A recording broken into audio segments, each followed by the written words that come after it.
"Come on, Your Honor. It was just a prank. If people are still homeless, that's on them, not me." The courtroom cameras were rolling when something happened that would soon take over the internet and completely change a teenager's life. A 16-year-old sat in front of Judge Judy, smirking, barely holding back laughter as the charges were read aloud: felony vandalism, destruction of property, and hate crimes against a protected class. But this case was far from ordinary. This teenager hadn't just committed vandalism. He had broadcast it live. He streamed himself tearing apart a homeless shelter, mocking the people inside, calling them failures, while hundreds of thousands of followers watched and cheered him on. What unfolded next would become one of the most watched courtroom moments of the year, spreading across platforms at an unbelievable scale. But there was something no one knew at the beginning of that hearing. The shelter he destroyed wasn't just any building. It had been built by his own father decades earlier, and the truth that was about to come out would completely shatter everything he believed about success, strength, and the people he looked down on. Tyler Chen thought he understood the world. At just 16, he believed he had already figured out who mattered and who didn't. As the son of Marcus Chen, a powerful real estate developer, he grew up surrounded by wealth, comfort, and influence.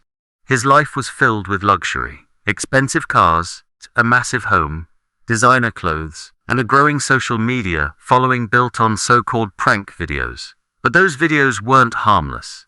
They targeted people he believed were beneath him: service workers, struggling individuals, and especially the homeless. In Tyler's mind, life was simple. There were winners and there were losers. Winners worked hard and succeeded. Losers made excuses and expected help. The incident that brought him into that courtroom was both deliberate and cruel. One night, Tyler and a group of friends broke into a community shelter. Security footage later revealed everything. They vandalized walls, destroyed donated clothing, smashed equipment people relied on to rebuild their lives, and even ruined food meant to feed those in need. All of it was streamed live, turned into entertainment. At one point, Tyler laughed and told his audience that maybe this would teach them to stop being victims. This wasn't his first time crossing the line. There had been earlier incidents: shoplifting for content, damaging property for attention. But each time, money and legal influence protected him. And with every escape, his belief grew stronger. Consequences didn't apply to him. That belief was rooted in the story he had always heard from his father. A story about arriving in America with nothing and building success through sheer determination.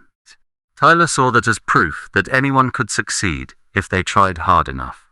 What he didn't realize was that the story he had been told was incomplete. When he walked into that courtroom, he carried that same confidence. He wasn't nervous. He wasn't concerned. In fact, he barely acknowledged where he was. He kept his earbuds in, scrolled through his phone, and treated the entire situation like a minor inconvenience. Judge Judy immediately noticed. She asked him if he understood the seriousness of the charges. Without even looking up, he brushed it off, calling the entire situation an overreaction to a prank. He even suggested they skip ahead to the fine, so his father could just pay it and move on. That response changed the tone of the courtroom. The judge went through the damage in detail: food destroyed, resources ruined, people impacted, and then asked a simple question: did he feel any remorse? Tyler didn't hesitate. He dismissed the idea entirely, doubling down on his belief that the people affected were responsible for their own situation. That's when the hearing took a turn. Judge Judy began asking about his father, what he had taught him, what he knew about his journey. Tyler spoke with pride, repeating the same narrative he had always believed. Success comes from strength. Failure comes from weakness. Then came the question that shifted everything. Was his father present? Tyler turned and spotted him sitting quietly in the back of the courtroom. He assumed his father was there to support him, maybe even protect him. But that wasn't the case. The judge revealed that his father had personally requested to be there. There was something Tyler needed to hear, something that had been hidden from him for years. Then came the revelation. The shelter Tyler had destroyed wasn't random. It was built by his father, designed by him, managed by him. supported by him for over 2 decades. The room went silent. Tyler couldn't process it.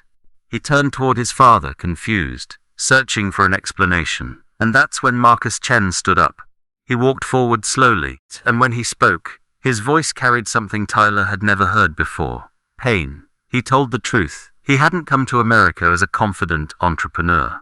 He arrived struggling, alone, and within months, he had nothing left. For years, he lived without a home. He relied on shelters. He depended on the kindness of strangers just to survive. He was one of the very people Tyler had mocked. The impact was immediate. Tyler's confidence collapsed. The arrogance disappeared. What remained was a shocked, overwhelmed teenager, realizing everything he believed was built on an incomplete truth. Marcus explained why he never shared this part of his life. He wanted his son to see him as strong, successful, someone to admire. But by hiding the struggle, he unintentionally taught the wrong lesson. He didn't teach compassion. He taught judgment. He didn't teach empathy. He taught superiority. And now, they were facing the consequences of that. Tyler broke down. He apologized, not just for what he had done, but for what he had become. But his father didn't step in to protect him this time. Instead, he did something unexpected. He asked the court to hold his son fully accountable. No special treatment. No shortcuts. No protection. Judge Judy acknowledged the weight of that decision. Then she delivered the verdict. Tyler was found guilty on all charges. The sentence was strict and intentional. Time in detention, financial restitution earned through his own work, and extensive community service at the very shelter he had destroyed. He would listen to real stories, face the people he had mocked, and take responsibility publicly for his actions. There was no escape this time. And for the first time, Tyler didn't argue. He accepted it. What followed wasn't instant redemption, but it was real change. During his time serving the sentence, Tyler began to understand the realities he had ignored. He listened. He learned.